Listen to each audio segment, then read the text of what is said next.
Afternoon, everyone. Welcome to the third episode of the IGDC Webinar Series. My name is Arjun Sarode, and I will be moderating this interesting and very interactive panel discussion this afternoon. So as you would be knowing, today's session is on raising venture capital for India's gaming startups. I'm honored to bring an amazing panel of India's leading VCs to you through this webinar, courtesy IGDC. Before we start in, I want to give a quick shout out to my friend and fellow colleague at IGDC, Arjun, who has been working tirelessly to coordinate between the entire panel and who's been reaching out to all of you with your, with the registrations and with the invites. So thank you very much, Arjun, for your help, for your consistent support so far, and I'm hoping that we were able to sail through this webinar without a lot of technical issues. That said. So yes, like I was saying, today's session is on raising VC for Indian gaming startups. Amazing panel. We'll quickly take a minute to introduce the panel. First, we have Prayank Swaroop, a partner at Accel. Prayank focuses on investments in consumer, internet brands, digital media, and business-to-business marketplace at Accel. He's been with Accel since, I think, 2011. Prayank has led investments in companies like Bizongo, Fingerlicks, MacMocha, OnSiteGo, Sintel, Skeps, and Zeetwork. He has also closely been involved with Accel's investments in companies like Bluestone, CareStack, CureFit, MySmartPrice, and Power2SME. Prior to Accel, Prayank has worked at Adobe and at Standard Chartered Bank in India and in Singapore. He was part of the core team that has actually built Adobe Cold Fusion, Adobe Flex, as well as mobile banking and mobile trading apps at Standard Chartered Bank. Prayank has an integrated master's degree in mathematics, so quite gifted, and computing from IIT Delhi. And Prayank and me actually share our alma mater from the Indian School of Business at Hyderabad. So Prayank has an MBA from ISB. Thank you very much. And I see that Arjun has shared the screen as well. So Arjun, wouldn't mind if you could just skip through, go through Prayank's slide, and then once we are done with that, we can move to Vaibhav. Great, thank you very much. So next on the panel, we have Vaibhav. Vaibhav Agrawal is a partner at Lightspeed. Vaibhav is an entrepreneur first, a physician by training, and a venture capitalist by chance. His words, not mine. Vaibhav had, at a very young age of 21, Vaibhav dropped out of clinical training to start his own business in India. Then he moved to Silicon Valley, where he led growth projects for the very popular fintech startup called Stride, where he also worked with McKinsey, where he advised a lot of Fortune 500 clients. Back in India, Vaibhav, like I said, is with Lightspeed, which is a global venture capital fund and an investor in leading content and gaming companies like Snap, Epic Games, Giphy, and ShareChat. Vaibhav has an MBA from Stanford and has been recognized by Forbes in their prestigious 30 under 30 list.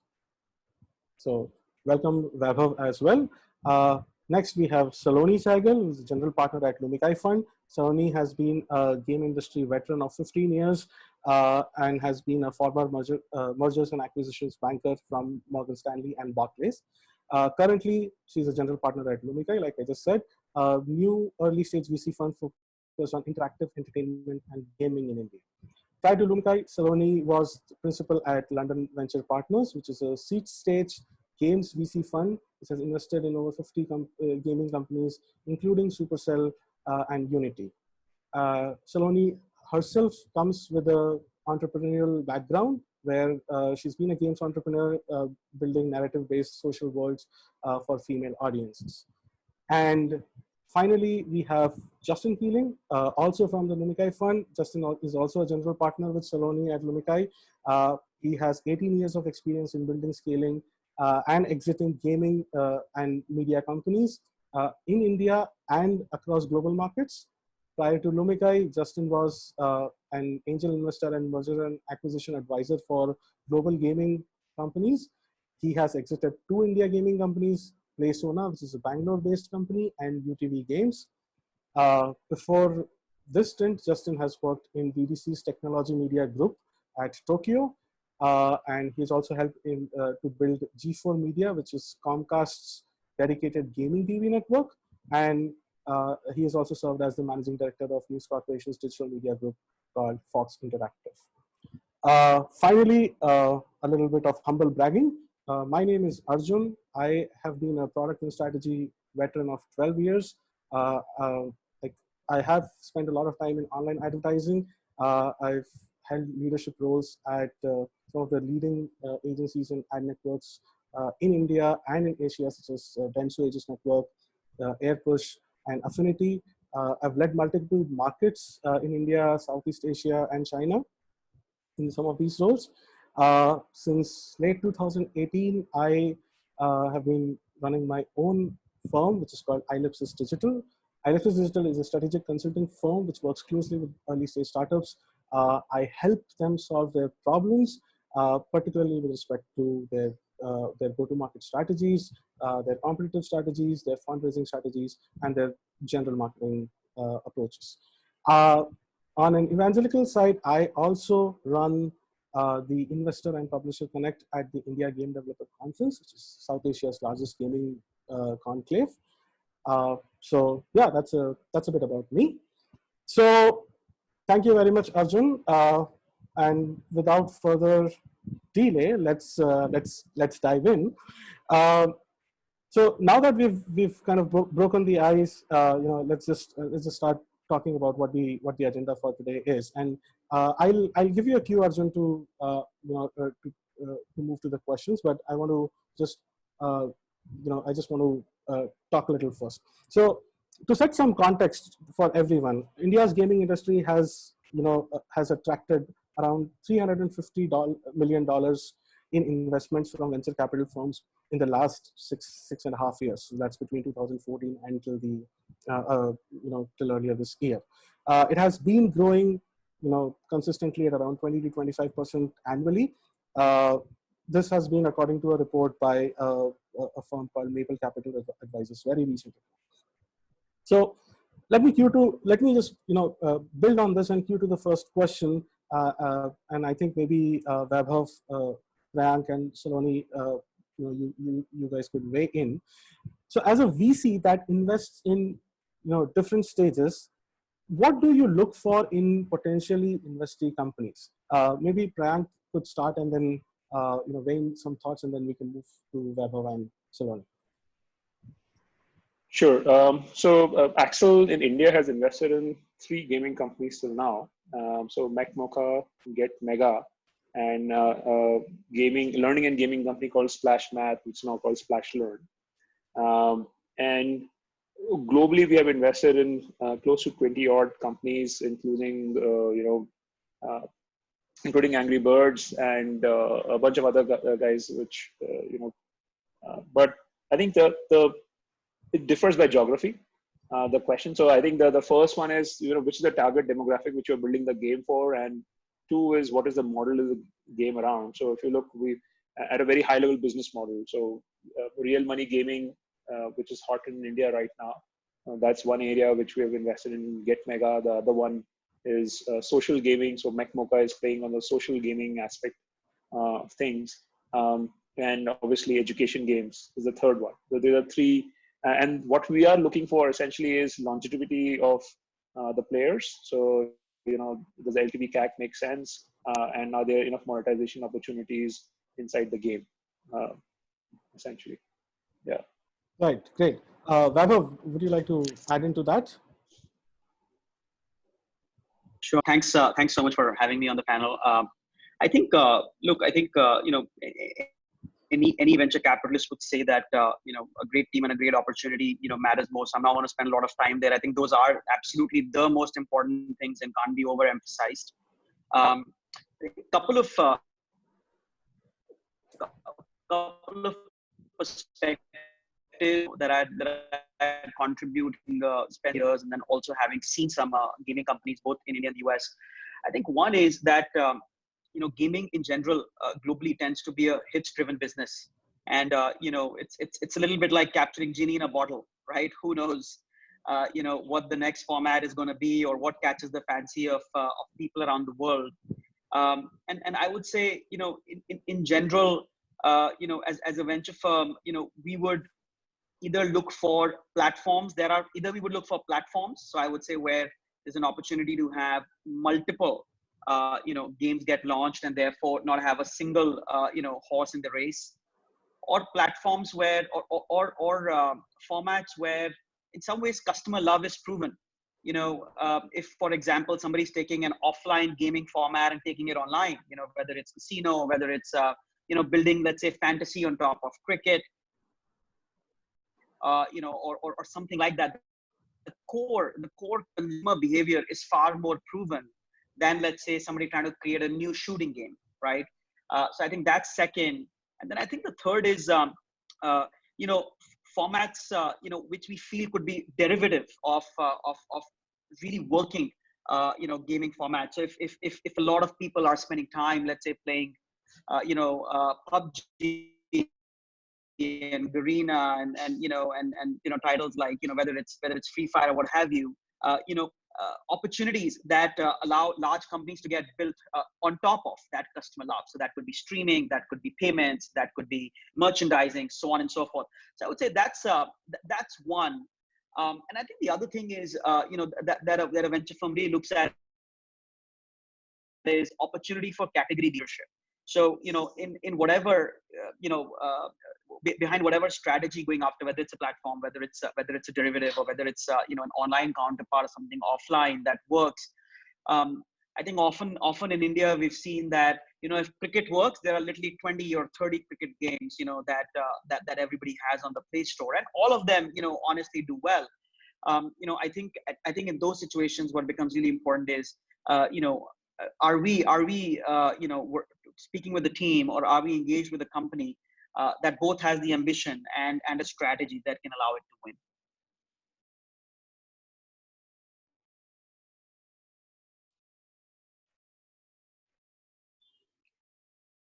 I think we lost the last bit of what you were saying. Sorry about that.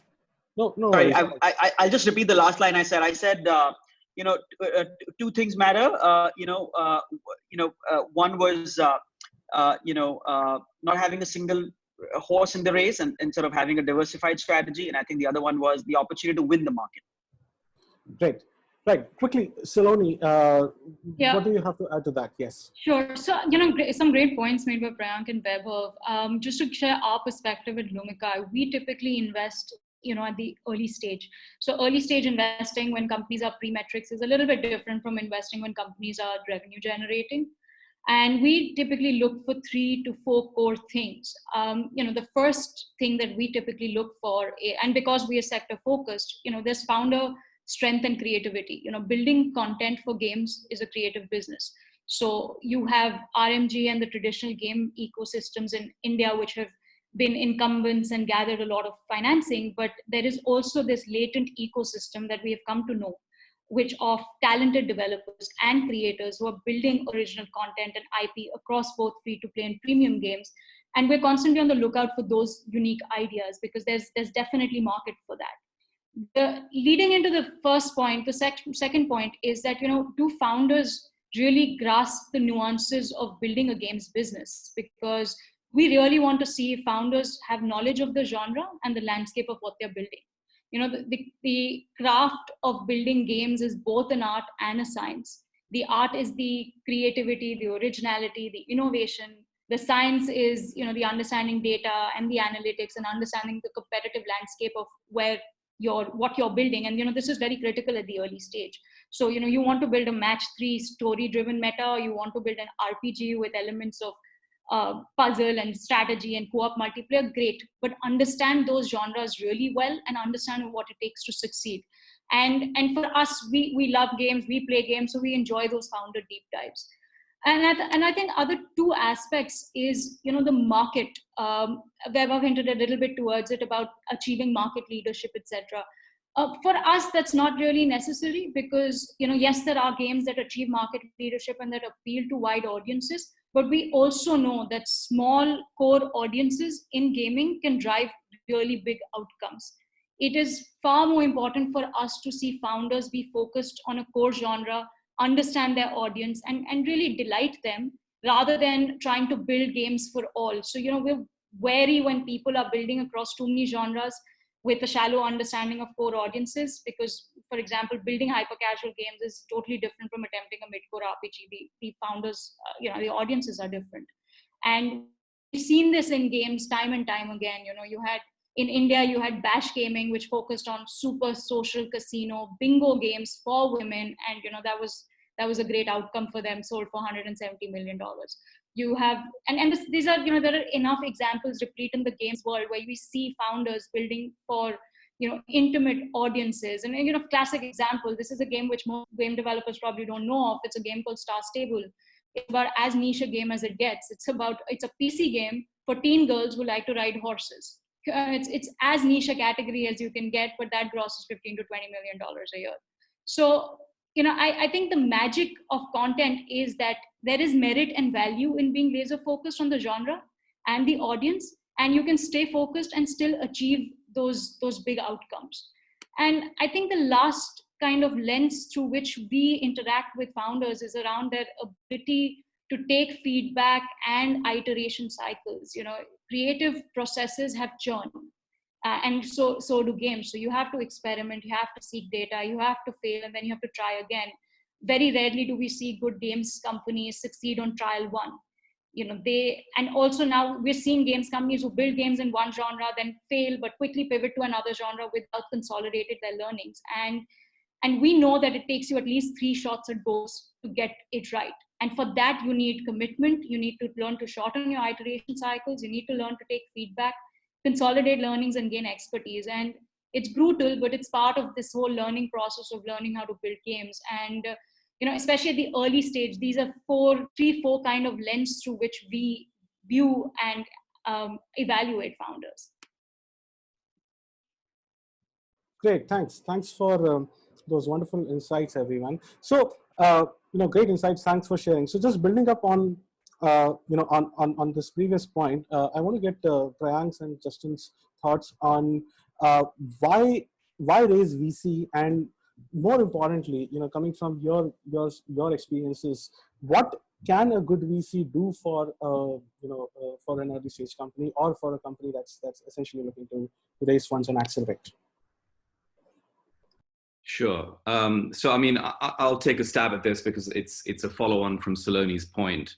And I think, I think the first, I guess, kind of issue to think about here is that long-term capital, which VC provides, gives teams the flexibility to iterate. And I think it really can't be understated, right? So I think, if you look at the market leaders at every inflection point across, let's say, mobile games, whether it's from NG Moco to Rovio to Supercell, 90% of the great game companies that we know not right now, they didn't knock it out the park on the first swing. I mean, even, Twitter to some extent pivoted multiple times before they became what we know today. And, we look at gaming as this, complex interaction between culture and technology, which are 2, constantly moving and evolving targets. So giving the right teams, the right space to succeed is key. And it often takes, 2 to 3 shots to score on goal if we look at the historical successes in this market. So I think that's kind of, I guess, point 1. Point 2 is, knowing when and how to help. Founders have their own vision, they have their own strategy, and they have to lead that strategy. But game companies specifically often hit their inflection points at different times versus regular tech companies. So conceptualization, go-to-market, and achieving scale, which is usually around Series A, are all quite different from gaming, again, which is this conflux of technology and art. So, a good VC that's been through this journey can help anticipate and resolve these crises, or in fact, take chances that are unique to game founders. And I think then if we go a little bit further down the cycle, once game companies have gained traction and their unit economics are fundamentally working, a strategically connected VC that understands this space can open these power doors to help scale with killer global IP. And Scopely's been a great example of this and how they've scaled, but also building a distribution through global partnerships, through media, through influencer networks. And by that point in the cycle, they've gained enough leverage to cut these deals with better negotiating power. So those deals become incredibly meaningful. Yeah, I think Justin has covered it all. It's a brilliant answer to your question. I'll just try to add on a few more points. So I think first of all, I think not all VCs understand gaming as a category. And to be honest, like when I did my first gaming investment, I didn't know what I was getting into, and I was learning. Unlike Salone or Justin, I have not been a game developer or producer, not so clear. But I was like, hey, this is something which we can do. And the learning typically has been around helping the companies make the right decisions when the companies are starting off. Having your own IP, should you license an IP, change it for India or not? That's sometimes a big question. If you're developing your own IP, what should be the iteration speed? Which particular category to go after, genre to go after?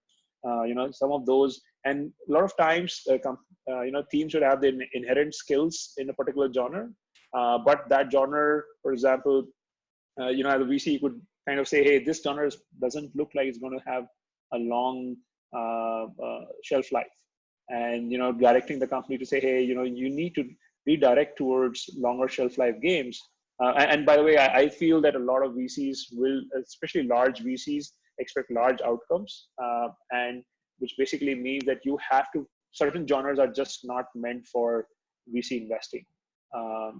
Like super casual games, and it's very hard for a VC to make extremely large bets, and most VCs you will see come in very late. That is, and the other side is that most VC funding in India, at least, is very small for like $1 million, $2 million checks, and I think it rules out mid-core and hardcore games essentially from being developed in India. So a VC has to kind of sit with the entrepreneur, and I know a lot of gaming entrepreneurs don't like this, but we act like as a balance and check on the, hey, this is all what we get. These are the constraints, and within this, your creativity has to fly as well as make money. So that's what a good VC would sit down and make a game plan with. Yeah, great thoughts there, Prayank. So that's very interesting, because this is sort of like a common theme that I come across every year when I convene the Investors Connect at IGDC as well. And we've got a wonderful panel over here where all of you have invested in gaming companies in the past, some very recently as well. A common entry barrier for many founders, really, and I think everyone will concur with what I'm going to say now, is that there are lack of insights about how to go about raising venture capital for their gaming startups. Thoughts like, who should raise money and who should not raise money. Great point that you brought up, Prayank, in just your in your previous answer. Or for that matter, how do founders get discovered? I mean, this is such a common theme, even in the questionnaire that we floated before this webinar. How do you get VCs to notice you? How do you get discovered? Identifying, who are the right VCs for your company, for your specific stage that you're in. When is the right time to raise funding? How much to raise? So there is a lot of noise around, around the nuances of raising VC funding. And I was hoping to get your thoughts, Prayank and Vaibhav, on what essentially how to go about raising VC fundings for our gaming founders on this webinar. Prayank, should I take a stab at it? Yeah, go ahead. Yeah. Okay. Look, I think one of the things is, and I'll say a couple of things. I used to be a founder before, and this was an enigma to me too. But now that I've spent some time on the other side, maybe I'll share a few things. One is, hopefully, and the audience is getting a little flavor for this, is no two VCs think alike, right? So maybe how Salone and Justin approach very early stage investing, or how Prayank might approach his investing, or I might approach mine, will all be different, and therefore there is no normative guidance around there's no one VC, right? I guess, it's so subjective. It's like buying art, right? It's a little bit of, something speaks to someone and somebody believes in someone, and there you go. So I think the first place that I'd encourage founders to really, spend time and build awareness on is understanding different types of VCs, what their principles of investing are, what they like, what they don't like. Just it's little things like look up their investments, right? Talk to a couple of founders they've invested in. I often feel would in some ways, block out 80% of the grind and the noise that founders have to deal with. I think that's one. I think the other one is once you have identified a set of people, and sometimes it's not just firms, it's also the individuals within the firm. Just know that they are looking as hard for you as you are looking for them. They are getting out of the bed every day. They're tweeting on Twitter, they're writing thought articles. They are, they are putting themselves out there, for you to see them as much as you are, looking to get heard. So just know that, sometimes it's just about, finding each other in the right place at the right time. And it's not so much about, one side or just the founders trying to find VCs. I would say the best VCs are working as hard to find founders.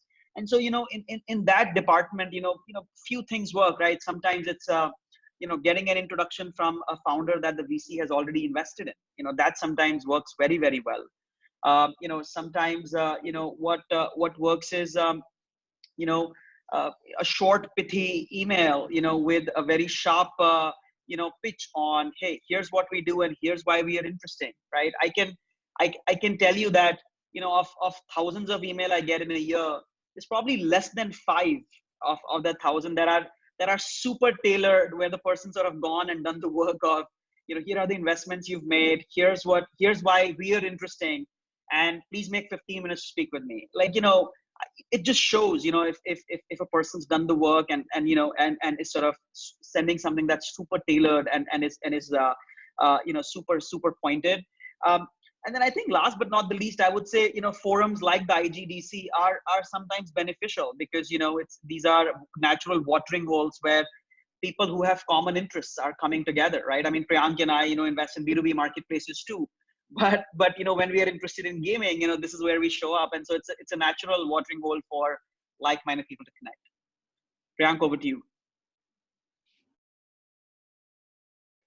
Yeah, I think that's a great answer. I just add the other side, like how do I go out and search? So obviously, searching for visiting IGDC is high on the agenda, but then also looking at job posting, like which are the gaming companies are posting jobs on the websites, which basically shows that they are growing. Looking at Google Play, App Store, App Annie ratings, which are the games which are getting momentum. It's because there will be, let's say, 1,000+ gaming companies in India, and how do you cut the noise for us also, right? Where do I spend time on with a few companies? And then third, I cut down the third filter I would put in as things like genres. Hey, I see, for example, let's take an example. AR/VR is going to become prominent in the next 2 years. Which are the companies in India working on AR/VR right now? I should go to them. And that is the kind of work so this comes out, and you'll make a list of 50-60 odd companies and say, I need to meet all these 50-60 odd companies in the next 2 months. And then we'll just get on the call. You'll see mails from us reaching out to you. And please understand at that point of time, sometimes the conversations will be bad. Like I would have zero idea about your genre. I would have zero idea about what metrics to track. And you might be pitching yourself, but I would have no clue. But what happens is by the time I'm talking to the 20th company, I have a much better idea than I spoke to the first company. And that's when I realized I should go back and talk to the first company because they were the great company to talk to. So it takes time. But typically all entrepreneurs have this, I think the VC has approached me and I'm going to get funding tomorrow. And that leads to a disappointment. I think that's the change. That's just the expectation setting I want to set. It takes time for me to also build my own conviction that this is a genre, this is a team which I need to go after. Can I just what? Sorry, go ahead, Salone. Go ahead. I think I also just would like to point out that founders underestimate the amount of time it takes from when a VC gets to know you till the time they actually write the check and they, finally, so there is that relationship building. It is, and it's important as founders, as Vaibhav hinted, that, you should get to know your investors well, because this is not just a short-term relationship. This is likely from the start to the exit of your company, and obviously going even further than that, because sometimes investors end up backing your second and your third ventures. So, it is a long-term relationship. Invest in it, get to know your investors well, but also don't underestimate the time that it takes for fundraising. And that's something that we feel that, founders don't quite understand, especially, when you expect, like, oh, well, I've given you a pitch right now. Why aren't you writing me a check 10 days later? That I think that's a little bit of a gap in expectations as well. Yes, and Vaibhav, you were also you were saying something. I mean, it was a cheap trick that occurred to me that I use as a founder, and I see increasing rollout, which is free earned media, guys. You are you're in the gaming industry. It's a very sexy industry. People love reading about it. People love talking about it. I would encourage you to find maybe reporters who are interested in gaming. Maybe whether it's your story or whether it's I don't know. A bunch of different magazines out there that everybody reads, and they're always hunting for new content and new stories to tell. And so if you're able to sort of get some free earned media, and that's one channel. Twitter could be another one. Whatever it is, whatever feels more authentic to you, that's another great way to put yourself ahead and separate yourself from the noise. So just want to share that. Great insights, everyone. I think this actually brings in a lot of coherence into into, like I said, a recurringly common theme that all of you must have been seeing, and I see it every year at IGDC and Mr. Connect as well. So very helpful. Thank you very much. I want to move to the next question, which is sort of related to what we've been discussing, but slightly on a different tangent now. I think I'd like to really get Vaibhav's perspective on this before inviting others for their thoughts as well. So, Vaibhav, you at Lightspeed, you must have recently participated. You have recently participated in a couple of gaming investments, including at Rio and a couple of other startups.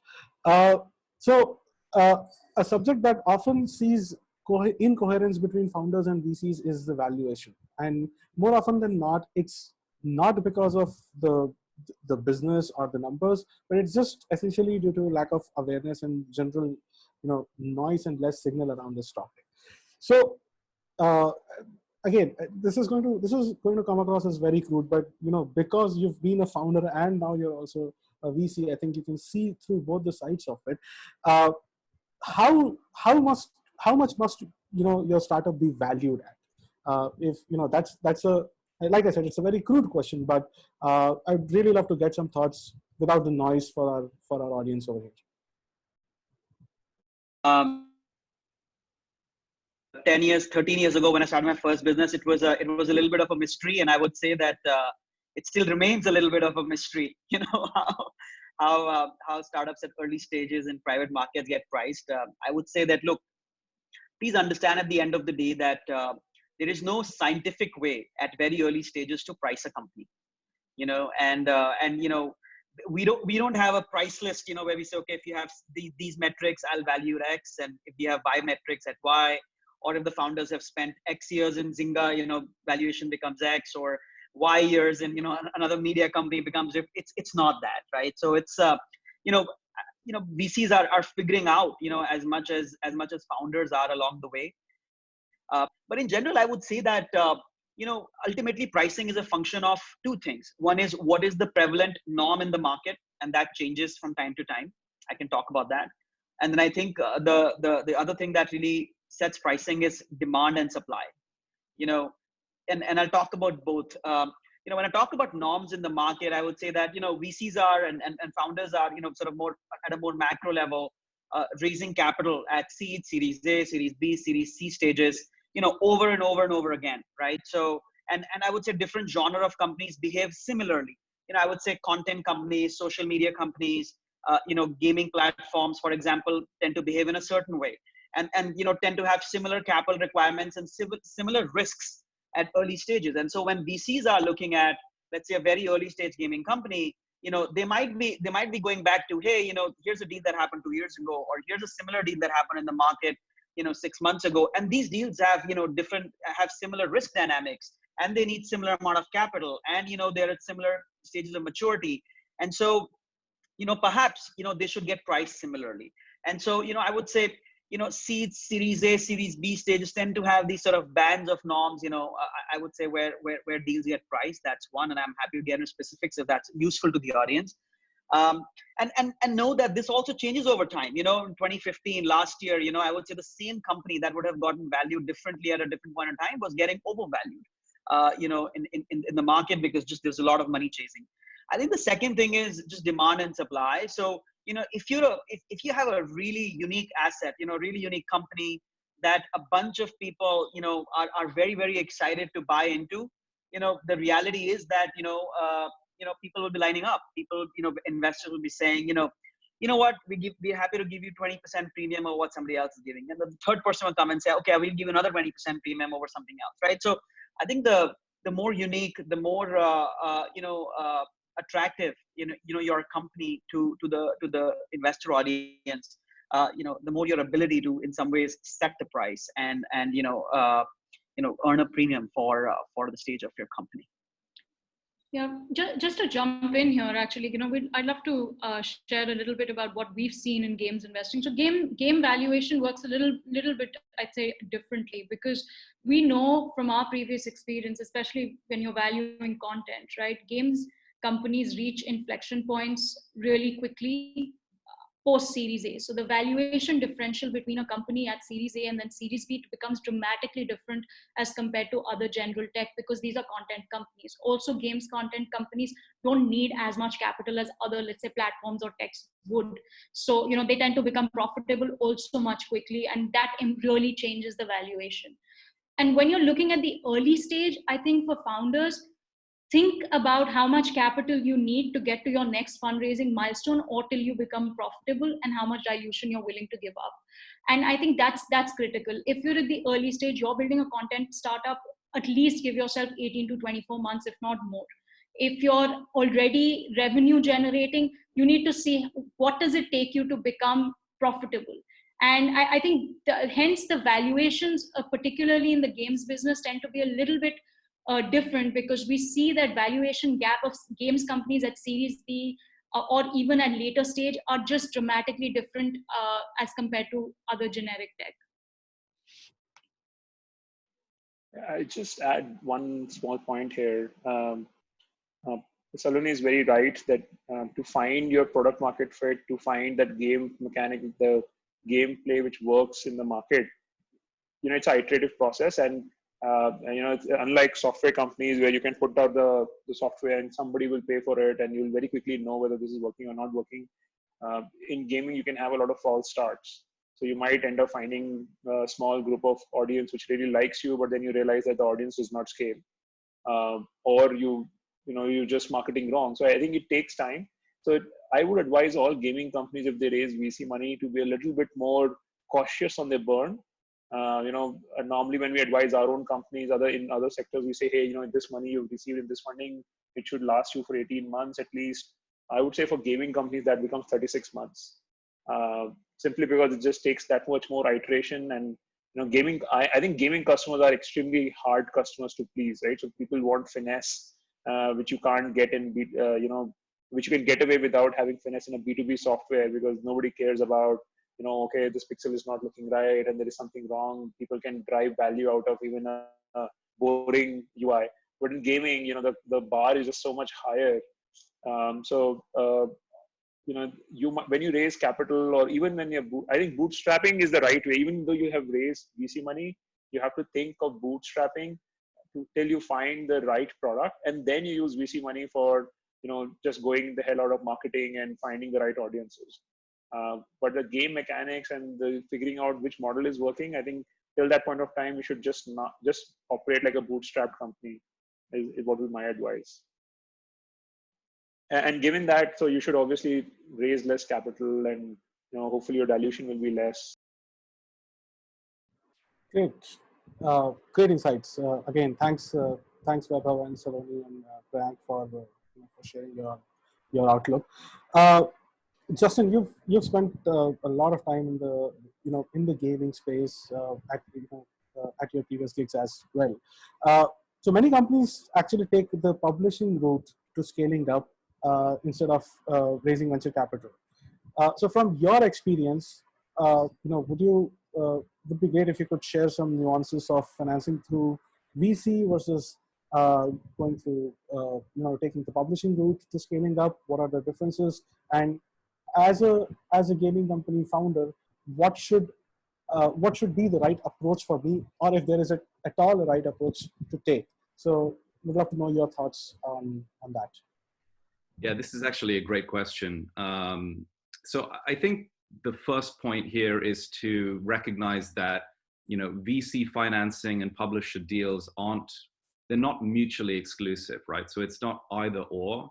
And in fact, they're often, complementary. So, I mean, even though we're all VCs on this panel, I think we have to acknowledge that an experienced publisher that has a match to your strategic domain can also provide a lot of expertise. They can help finance and distribute your title all the way from prototype through to post-launch.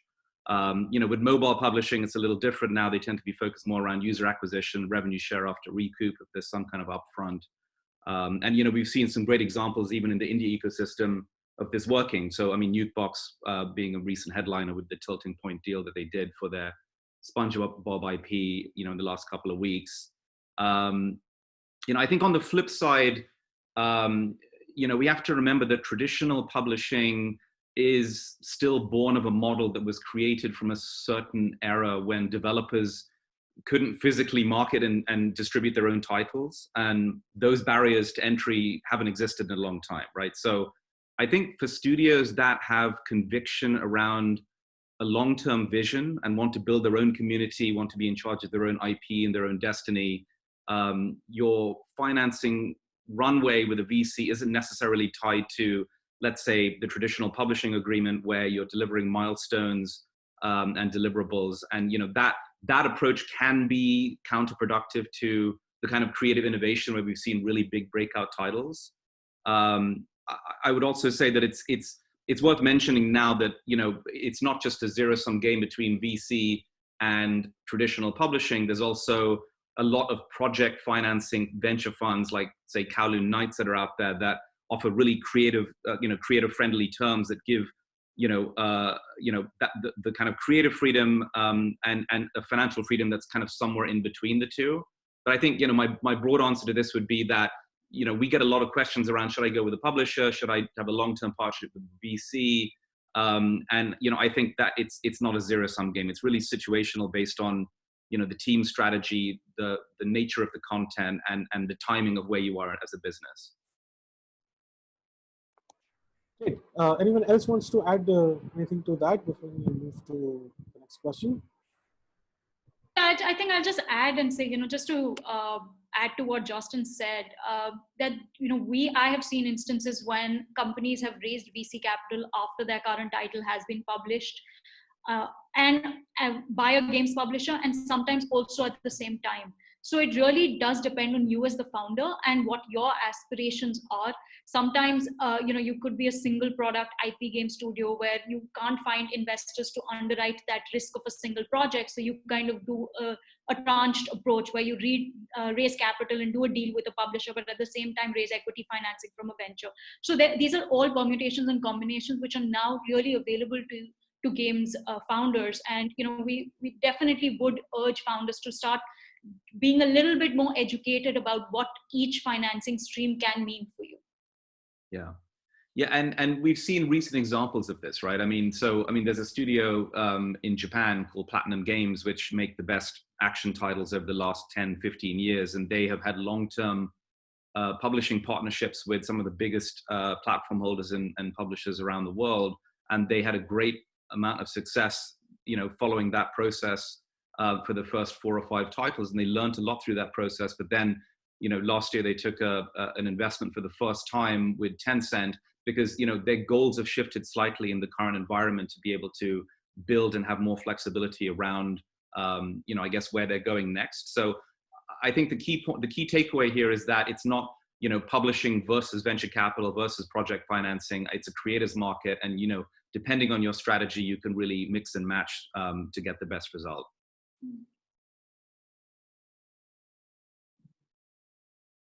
Awesome.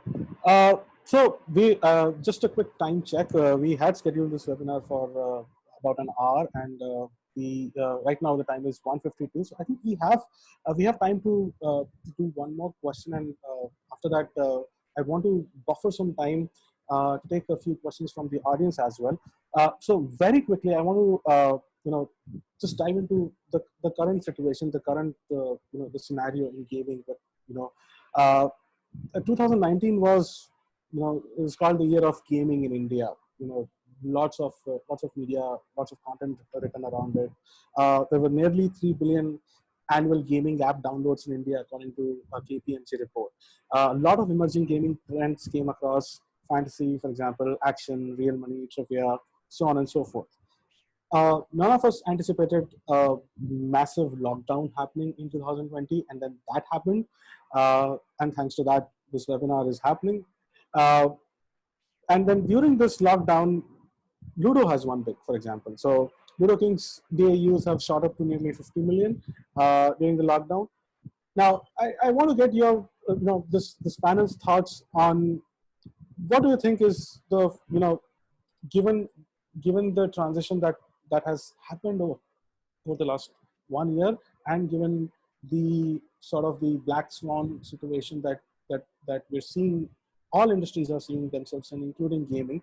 What are the global strategics betting on, particularly with respect to gaming? And this is an open question to the forum, so I'd love to know everyone's thoughts on this before we move to the audience's questions. Yeah, I mean, I can take a stab at this to start. So, I mean, our LP base is primarily global strategics. So, we speak with the global game strategics every day. And I think there's no really one answer to this, as they all have their own interests. But broadly, the way we look at it is in two buckets. You have the domestic opportunity, and then you have the potential for India teams building for global innovation. So I think if we briefly look at the domestic opportunity, this is about building more engaging products for the current existing 300 million gamers in India, and then onboarding the next 500 million gamers in a, let's say, responsible and sustainable way. And it's interesting because we've spoken with over 120 game teams and studios in India this year alone. And we've built this internal thesis around 10 to 12 different growth areas in the domestic market. And the opportunity really is gigantic. I mean, the domestic opportunity in itself is once in a lifetime. And, I think, I won't go into all of these different thesis areas because it's, we're limited on time. But broadly, if you frame the domestic opportunity as, building content that resonates more profoundly with the domestic mass market, that could be building more ambitious, let's say, meta evolutions of the relatively simple board and card games that currently dominate the top 10 charts. It could be original, India flavor IP, which also could potentially work as transmedia. Obviously, we've seen the rise of OTT media platforms like Netflix, in India as well. It could be going, deep into the hyper-local vernacular domestic markets that kind of in themselves have these deep pockets of 100, 200 million users plus. It could be, just simpler socially connected games that are built not for the existing user, but kind of for the next 500 million mobile users. So, I mean, this is kind of what we look at in terms of the current sweep that we've done of the market from a domestic perspective. And this is just content, right? So, I mean, there's an entire kind of post-game ecosystem of influencers, esports, that's also gaining a lot of domestic traction. So I think the domestic market has one focus, and we'll all have different theses around that, and we have our own thesis as well. And of course, there's RMG, which we can get onto, but RMG is a fairly well covered topic. But I think from a global perspective, you know, there's a secondary kind of bucket here, which is about how do we support domestic teams that are aiming to build world-class products that can scale globally.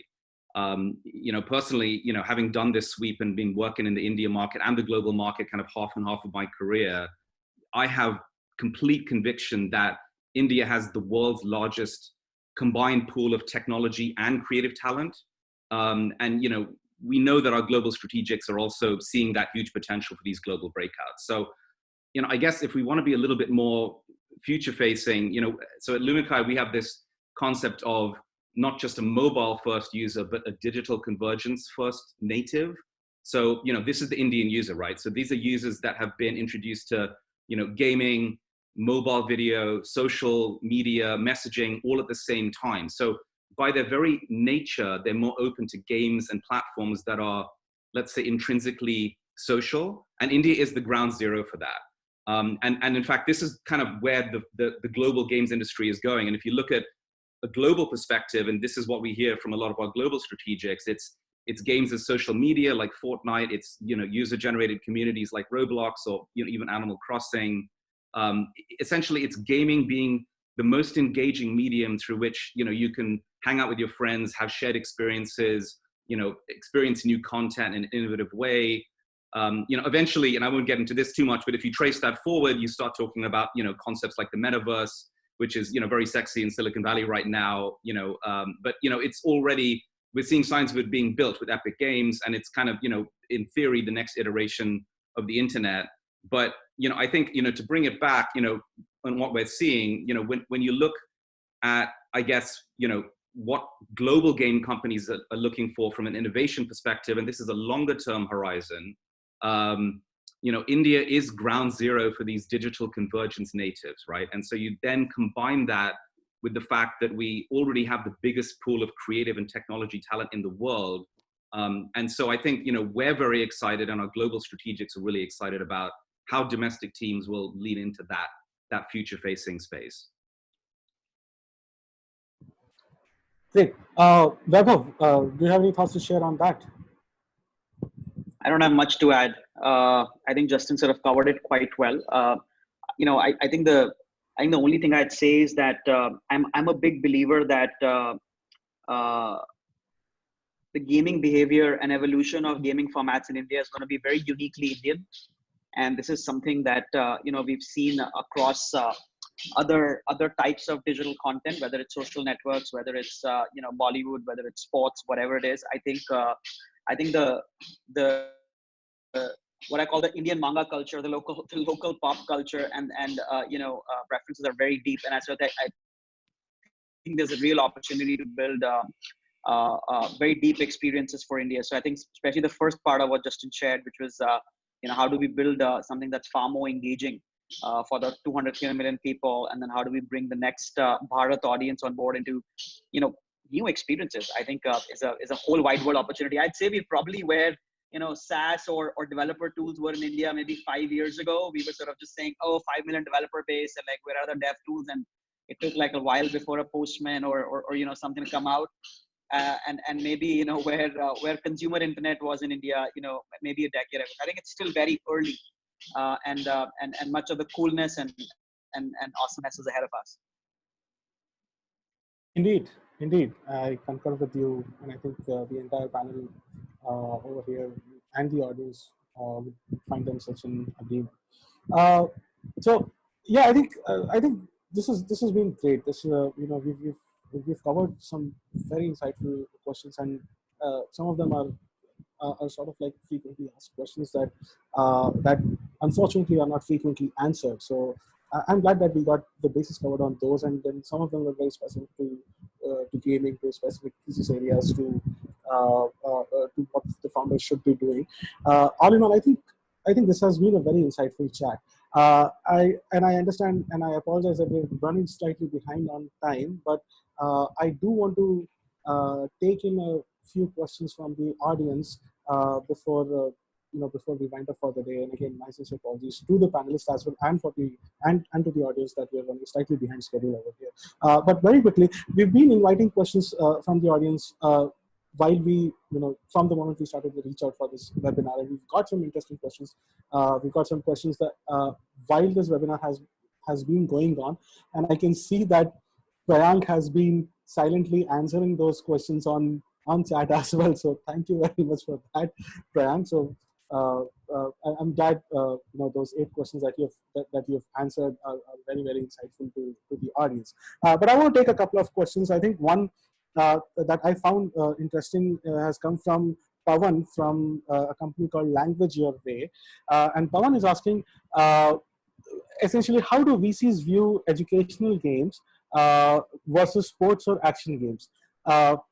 Or sort of pivoting the question, how do VCs view subscription-based games versus free-to-play or ad-driven games? And what are the key metrics in terms of specific percentages or key key numbers that they look for in educational games or subscription-based games?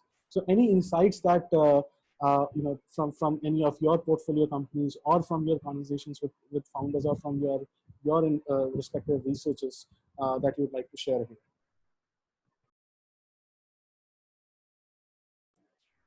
This question is open to all, so anyone who wants to take this.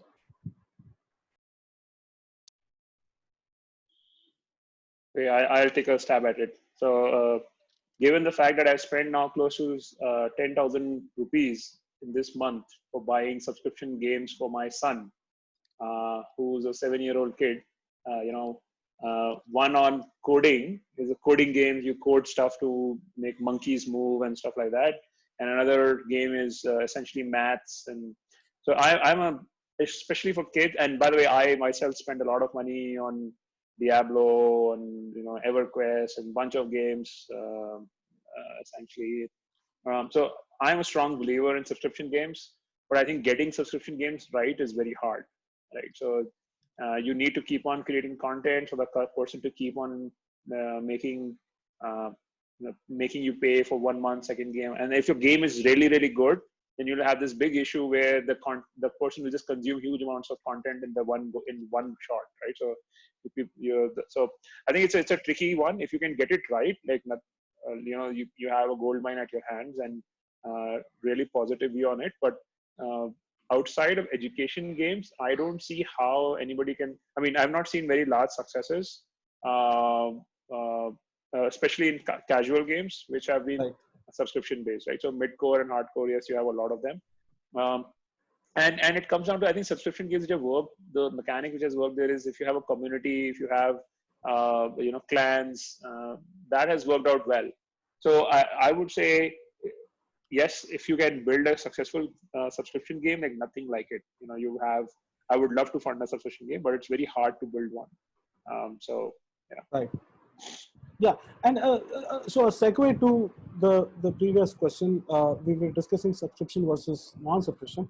I want to get the panel's perspective on India versus outside India in the same light. So Sagar actually has asked a very interesting question on the Q&A panel, which is, what are the monetization models that this panel thinks would work for India? And all of you, all of you represent funds that are active internationally and very active in India as well. And I'm sure there are learnings, A to B learnings between how the ecosystem is different in India vis-a-vis, say, China or Japan or East Asia or Southeast Asia. So, it'd be great to get your perspective on how is monetization of games different in India. What do you think can work better in India as opposed to what are your learnings from outside India? Yeah, I'll just add my perspective. For the longest time, everybody believed that Indians wouldn't pay. And India was predominantly an ad-based monetization market, and that's the only way that games have to monetize. And then we've seen now that the last 18 months particularly have been quite seminal for Indian gaming, where we've now started, and Indians have always played, like there were certain genres which were always doing well in India, whether it was the rummy, the poker, the traditional incumbents who were monetizing. It was only 18 months back when, the battle royale genre started doing exceedingly well. And then we started opening up our eyes to the fact that, wow, PUBG monetized the way it did, or now Free Fire is monetizing the way it has. And now suddenly people are, and especially now game developers are starting to think a little bit more seriously about in-app purchases. And we are seeing those game developers initially who were looking at ad-based monetizations now pivoting to in-app. So I believe that it's fair game now to start saying that now. And also now, the first step of real money gaming doing well, it's sowing the seeds of making users comfortable with staking small amounts and doing microtransactions on digital platforms. And that's the change in user behavior that's already starting to happen. And I think now that mindset of that Indians don't pay or Indians don't pay for content will slowly evolve over the next couple of years. And we speak to game devs all the time, and we speak to users and consumers all the time. There is a lot of latent demand. It's just supply for Indian specific content and games is still not there yet. And that innovation is still going to take a little bit of time to come into the ecosystem. It requires the right amount of financing and support, but we're getting there. And we're already seeing that in terms of the titles from foreign publishers already starting to gain traction. I'll just maybe add one perspective, sort of a more provocative perspective, that at least I am not a believer that ad-based and subscription-based business models can get very large in India. I don't think I have seen enough depth, of a single title or format where where ads and subscription have gotten to what I would say 50, 70, $100 million of net revenue. I do think that what Sony was hinting towards, which is this battle royale format, sort of creating more readiness for an in-app purchase led model, I think is the one that could positively surprise us. Where there's a pay to play, or where there's a fee to upgrade, or sort of buy vanity features, or even sort of could be anything, right? I think models that allow these micro transactions to happen within the experience feel like could yield a far bigger company than ones that are just supported by ads or subscriptions. Yeah, I feel like it's an evolution, right? The market's still early, and we all recognize that, but we've seen a hierarchy essentially of onboarding users with an ad-based monetization model, and then some of those are now transitioning towards IAP.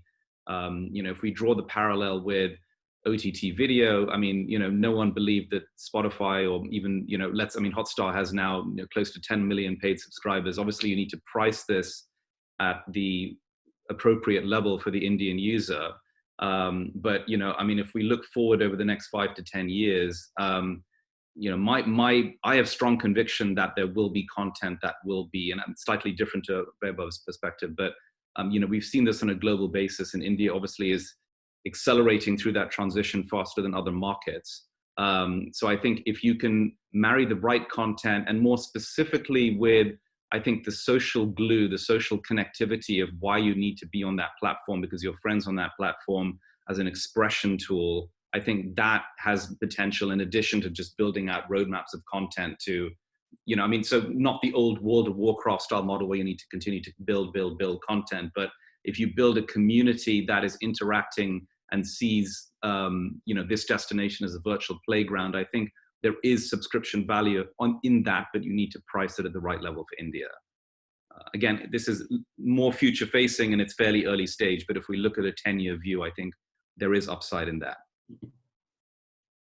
Yeah, I'm very conflicted. So the fact of the matter is a lot of, all good points, but I've been tracking the space for now 6 years. Majority of large games which become large globally are mid-core and hardcore games, and very few casual games have struck it out. But then once they struck out, they do phenomenally well. And India, most companies don't have enough money to make mid-core or hardcore games. It's just not possible because the capex requirement is just so large. So it naturally comes on the constraint that availability of capital forces you to casual, hyper casual, that genre. And then within that, if you look at the CAC and ARPU of some of the games internationally, you will find that for people, it's discretionary spend. So instead of going to, instead of buying something, an ice cream for $10, they will just play a game, and that game serves them for a longer period of time. I mean, it's a mental model of how consumption is looked at in my mind. But in India, $10 is a lot of money. Yeah, it's so so that comes the other second problem. So you don't have enough money to build large games, and then ARPU from your own customers is going to be fairly low. But you need to have a business which is high gross margin. So how do you make sure that it's a capital efficient business? So how do you make sure that your costing is also extremely low? So I think if you start doing some of those, figuring out some of those things, you'll realize that you have to have games which can be made cheaply, which can be maintained cheaply, which have low ops cost, and that's it's slightly counterproductive, right? So you can't maintain communities without ops, which has high expense. So I think that's why making a game in India successful and profitable is very tricky. And I have not found a right answer right now to this question. I think all of us give examples of Ludo King, and the Ludo King is essentially bootstrapped, and he didn't take any money. Nobody was pressing a gun on his head, and he's done exceptionally well. I think one of the things I credit him for is very early on he found a space which was open. There was very few players in that market, and he was able, and nobody believed that he will make a lot of money, so no VC funded them, and nobody else tried to create a product against it. And then he was able to amplify the network effects of community and build out a business which now is, that network effects keep on playing on itself. And that's probably what a lot of people in India need to find out, to be honest. Having said that, I should also say I've been talking to a lot of Chinese investors, and they are like, hey, this is exactly how the Chinese gaming industry evolved. Like in the first few years, first decade or so, it was all about real money gaming, gambling, poker, and the like. And then as more and more people started learning, using it, then other things came about. But what we miss is the culture of midcore and hardcore. So, and I think there is some talent in India for that, but there's not a whole lot of talent also available for making midcore and hardcore games yet today. Yeah, I think just to add to that, building games, particularly the mid-core, hardcore games that you're talking about, is innovation has been stifled by capital constraint, right? Yeah. Traditional financing in India towards those titles has been conservative. So hence that innovation has not happened. Even globally, if you look, those titles were financed largely by publishing deals. Eventually, it's only very recently that VCs woke up to the magic of the power of games. Like Europe, 10 years before, when LVP started investing in games, was a very different landscape to what it is now. We've got like 6-7 games-focused global VC funds already in the market, which is now financing these more ambitious projects. So I feel somewhere it's a function of the capital that is going in to allow innovation. I think, if you were to make comparisons to another market, let's look at Turkey. Turkey is a market which is quite in its early infancy, is comparable to India in terms of game development, not having that DNA of gaming, etc. But it still produced amazing games. You've got Gram Games, you had Peak Games, you've got Good Job Games. All these companies are coming out of these, and that's what we believe, that when there's capital, innovation thrives, and you are able to create these great content companies. I mean, you've got Game Jam in Vietnam, which is, and largely, and there are clusters of talent which take place, which lead to fostering game talent. Finland started with very early Nokia engineers, right? So there is that talent pool in India. I think it needs to be supplemented with capital, which can then allow innovation in content. And then that's my perspective, at least. Yeah, so I just worry that is sometimes I just worry that when we say let's create game for the next 500 million players in India, is that a mirage, or maybe the timing? I mean, we will get there, but should we wait out another couple of years? to be honest, all the games which we have funded are going after the India market. Right? So I'm not saying that, but I think it's just you have to, the CAC LTV, the gross margin, the capital efficiency, and capital is definitely a constraint. Gaming is not a super hot sector among majority of VCs. All the games, now the Dream 11s of the world. If you look at Dream 11, there was nobody competing against them because most VCs didn't want to invest. It's given the fact that there's a lot of legal issues around it, or Rummy Circle, or a majority of these games, and they have done well because there was lack of competition. Teen Patti as a genre came up in the middle, and suddenly there were like 50 different players playing in that space, and people from China and people from Korea launched the games in India, and that market get crowded out, and none of those Teen Patti companies became actually any big. So I think anybody who's planning to do games for India will have to be very smart in finding the space right, that there's less competition, they'll not find enough competition, and then, like you said, build it for a particular audience and then grow on that audience over a period of time. So absolutely. Absolutely. All right. So I think we're definitely running way behind the schedule. But this has been a very, very insightful conversation. We've got great, great feedback from. We're getting great feedback from the audience. I think we've taken some time to answer some of our audience's questions as well. And I wish we'd have more time to answer more questions. But we've noted all the questions down, and what we can do is after this webinar, maybe we can circulate those questions with all of our panelists and see if we can try to address as many questions that as we can for the audience. But for now, I'm very, very grateful to this great panel for taking the time to be here today to share your insights, to share your perspectives, for that matter, to even share your differing perspectives on certain issues. And it's great. This has been a very meaningful conversation, and I really hope we can continue doing more such conversations, more such facilitations between the VC community and the gaming community as we build along our journey to the IGDC 2020.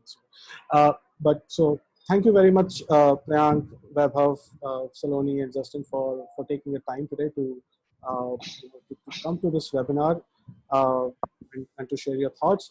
Thank you very much to all the audience, to all the attendees who showed up. Just to clarify to everyone, we are this webinar was being live streamed, and we are also recording this, and we would be sharing the recording of this webinar on IGDC's YouTube page. So please find the IGDC page on YouTube. I believe this video will be shared over there in the next 24 to 48 hours. And if there are any questions, please feel free to reach out to us at IGDC. We'd love to answer your questions. We'd love to help in any way we can. Please keep looking out for more such webinars that are being organized by IGDC across various topics related to the gaming industry. So thank you everyone once again, and have a great rest of the Friday and rest of the weekend. And just a parting note, I don't know if anyone has noticed or not, given that it is Friday, that a webinar is an anagram for a wine bar. So given that it's a Friday, nice. And once this lockdown ends, I would love to catch up with all of you at IGDC and invite you all to a wine bar instead of a webinar. I'm sure we're all going to run away from the word webinar as soon as this lockdown ends. Awesome. All right. Thanks a lot. Great, guys. Thanks. See you guys. Bye. Bye. Thanks for having me. Bye-bye.